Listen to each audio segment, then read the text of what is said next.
এই যে ভূতুরে গল্প, আমার তো ভূতের গল্পই বেশি ভালো লাগে। হ্যাঁ ওটাই নিয়ে নেবো, দাঁড়া না এটাকে দেখে নি। একটা গল্প বই, দুটো তিনটে অনেকগুলো গল্পের বই নেবো। মাঙ্গা আছে, দাঁড়া মাঙ্গা ফাঙ্গা তোদের কোথায়, আঙ্গা আঙ্গা আমি তো জানি না। এটা তো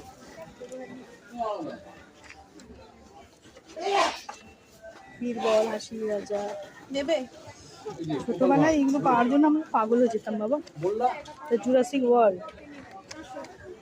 হরর ভূত, এই যে তোদের হরর ভূতের গল্প, তোরা তো এইটা ভালো লাগতে পারে। হরর ভূতের পড়বি না? একটা ভয় লাগে না এগুলো পড়ে। তুমি যেটা তোমার ওইটা নিয়ে নিও। আগে তো বাংলায় লেখা, তুই বাংলা তো পুরো পড়তে হবে। তো পড়িস বাংলা কিন্তু ওটা ভালো লাগতো। ভালো পারিস না? না মানে ভালো, কিন্তু ওটা ভালো না, একদম ইয়ে নিতে করতে হবে বাবা, চেষ্টা করলে সব করা যায়, মানুষ সব পারে। এই টম সাহেবের ভূতের বাড়ি, ওটা 180 রুপিস দাম। অদ্ভুত কত ভূত।